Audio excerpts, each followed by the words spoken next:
Chers web auditeurs, bonjour et bienvenue sur No Name TV, l'émission qui ne porte pas de nom.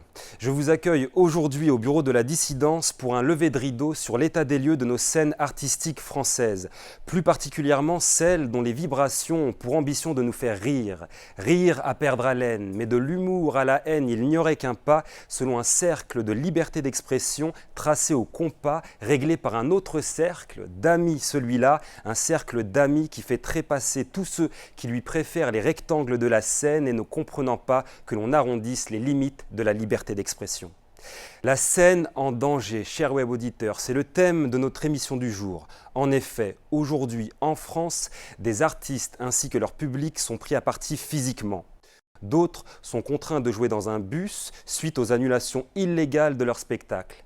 Des écrivains aussi, nous invitant à comprendre le pire, voient leur best-seller relégués et dissimulés derrière le dernier Marc Lévy. C'est en France, oui, que tout cela se passe, et devant ces graves atteintes à la liberté d'expression, les acteurs du siècle des Lumières doivent se retourner dans leur tombe et constater que dans le siècle de l'électricité, la lumière s'est éteinte. Sans lumière, c'est la mort. Alors, chers web auditeurs, rallumons cette lumière, car ici, au bureau de la dissidence, on aimerait voir l'humour désarmer la mort, faire taire les armes, bruyantes donc sourdes, et par l'amour des mots, laissons libres des artistes incarner les bons comme les mauvais mots de notre société.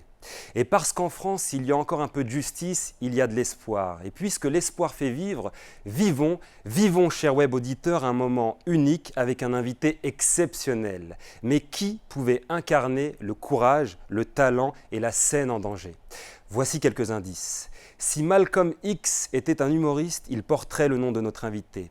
Si Hugo Chavez était un comique, il porterait aussi son nom. Enfin, si Barack Obama était un humoriste, il ne porterait pas le nom de notre invité du jour, cher web auditeur. Je convoque donc aujourd'hui au bureau de la dissidence le plus gros vendeur de billets de spectacles vivants, Dieudonné Mbala Mbala. Dieudonné, bonjour. Bonjour Baran. Veuillez, s'il vous plaît, décliner votre identité, date, lieu de naissance et nationalité. Alors, Dieudonné Mbala Mbala. Donc je suis né le 11 février 1966 à Fontenay-aux-Roses, en banlieue parisienne. Je suis de nationalité française, franco-camerounais. C'est sûr ? Oui, j'ai aussi la nationalité camerounaise. D'accord. Dieudonné, en préparant notre rencontre avec le plus gros vendeur de billets de spectacles vivants, qui plus est un comique, on s'attendait à rire beaucoup. Ouais. On a vite déchanté quand on a été confronté, choqué par la censure que vous subissez. Alors, ce n'est pas à votre public ni aux initiés que l'on va apprendre que vous avez été amené à jouer dans un bus, mais y a-t-il eu d'autres endroits insolites ?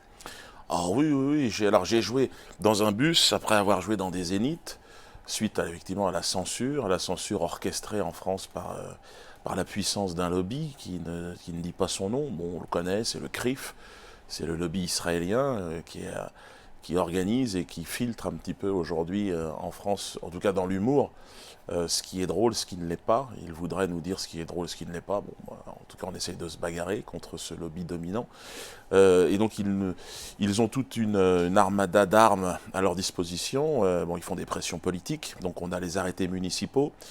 Il y a évidemment les responsables de salles qui sont mis sous pression parce que s'ils invitent des artistes étiquetés antisionistes, ils sont à ce moment-là, on leur enlève les autres artistes qui sont produits de manière générale par l'industrie qui est dominée par ces productions sionistes.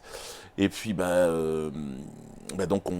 j'ai été confronté à des annulations de salles. Je me souviens d'une maison pour tous à Angers. Maison pour tous, évidemment, sauf pour moi, en l'occurrence. Et donc, ce jour-là, j'ai joué dans un champ. Donc, on a donné rendez-vous. Il y a heureusement un agriculteur. Je ne sais pas s'il était tout à fait agriculteur, mais en tout cas, il avait un champ à sa disposition. Et donc, nous avons, avec tous les spectateurs, il y a une file de, 300 voitures. Et nous sommes partis comme ça. J'ai joué, on a mis une table, on avait une poursuite. Et puis, j'ai joué dans un champ. C'était un moment, effectivement, assez exceptionnel. Mais bon, ça fait partie de l'histoire de l'humour, en tout cas, qui se veut. Moi, j'ai l'impression de faire mon travail. Je n'ai pas l'impression de vouloir quoi que ce soit d'autre que de faire rire.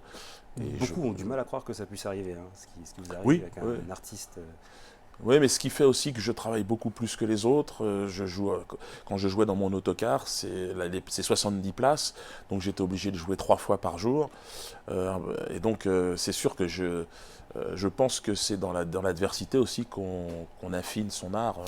Et j'ai un autre exemple qui illustre bien le fait qu'on vous empêche de travailler, parce que c'est de ça dont il s'agit, hein. C'est l'exemple du multiplex Gaumont à Montpellier en mai 2012. Vous arrivez et là, la porte est fermée, c'est ça? Ouais, c'est ça.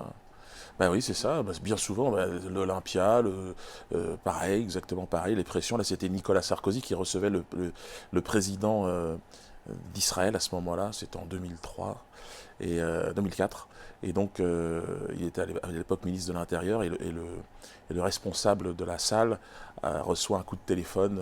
Il faut annuler. Là, c'est plus la préfecture, c'est plus là. On est tout en haut. Il me dit là, je peux plus rien faire. Je suis obligé d'annuler. J'ai aucune raison, mais on va invoquer un risque qui est un problème de sécurité. Un problème de sécurité. Improvisé quoi alors du coup Et donc j'ai joué là, à ce moment-là. Bon, alors là, pour ce qui est de l'Olympia, ben, on était 4000 personnes, 5000 personnes devant l'Olympia. Évidemment, on n'aurait même pas pu rentrer tous. Et puis ben, à Montpellier, c'était un peu la même chose. Voilà. D'accord. Là, vous évoquiez les arrêtés municipaux. Oui, ce sont toujours. En fait, le principe, la méthode, elle est assez simple. Les organisations israéliennes qui se cachent derrière des enseignes comme la LICRA ou le CRIF, font pression sur les maires. Bien souvent, ils ont des leviers politiques, des leviers économiques qui leur permettent de mettre les élus dans des situations, des postures un peu délicates, ce qui fait que ils se disent bon on annule. Alors ils cherchent des prétextes. Mais alors au niveau du levier juridique là justement, on sait que plusieurs personnes vous ont tourné le dos, mais la justice elle est de votre côté. Alors à chaque fois, toute la difficulté c'est que lorsqu'un maire fait donc sous la pression donc de ces organisations fait un arrêté. On a un recours au tribunal administratif. Donc là, notre avocat, l'excellent avocat, Maître Verdier d'ailleurs, qui a l'habitude maintenant de la procédure, donc se retourne vers le tribunal administratif et demande simplement la suspension de cet arrêté. Et donc on l'obtient. Qui se fait dans la foulée. On l'obtient, mais alors là, il faut que ça soit dans un délai. C'est pour ça que souvent l'arrêté tombe 12 heures avant. Et donc on a encore vous êtes la en possibilité. Et puis après, donc là récemment, on fait lever l'arrêté. Donc ça c'est déjà une première procédure. Oui. Et ensuite on peut attaquer sur le fond pour demander des réparations. Et donc là, c'est ce qui s'est passé à La Rochelle. Et où là, on a fait condamner la ville de La Rochelle à pas loin de 50 000 euros. C'était pas la seule en fait, oui, il y en a eu quelques-unes, mais là, c'est en fait les actions sur le fond sont jugées maintenant. D'accord. Parce que ça prend un certain temps quand même. Alors j'évoquais le fait que des personnes vous ont tourné le dos, et lorsqu'on écoute ce qui se dit sur vous à la télé, on voit que vous incarnez parfaitement le oui mais. À ce titre, je vous propose à vous et à nos chers web auditeurs de regarder quelques extraits. Moi, je trouve navrant qu'un artiste qui par ailleurs peut avoir du talent, sombre dans un tel naufrage et soit amené à une diatribe qu'on n'a pas entendue, en tout cas avec cette virulence depuis, je sais pas, 1934 peut-être dans beaucoup de pays d'Europe. Franchement, moi, Dieudonné, je vais dire un truc. Moi, en tant qu'artiste, franchement, comme tout le monde, quoi. Le mec, il est drôle, il est brillant et tout. Mais là, je me demande s'il n'a pas confondu combat et fond de commerce. Moi, j'aime beaucoup Dieudonné, mais on dit toujours qu'on peut rire de tout, mais pas avec n'importe qui. Et je crois qu'il a fait une petite erreur là-dessus. Mais en tout cas, je pense que c'est de loin le meilleur. Je trouve qu'il avait, et il a sans doute, beaucoup de talent. C'est un des meilleurs. Ben oui. Oh, c'est très compliqué cette histoire, parce que il est infréquentable maintenant. Même si c'est un des types qui me fait le plus rire, je pense même que c'est un des meilleurs, si ce n'est le meilleur dans son genre. C'est un gâchis affreux. Et je lui dis, je te demande juste une chose pour faire le film, est-ce que tu es antisémite ou est-ce que tu l'es pas?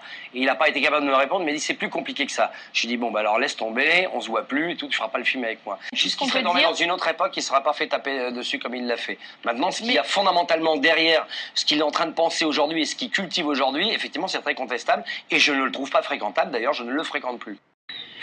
C'est le meilleur d'entre nous, il a les couilles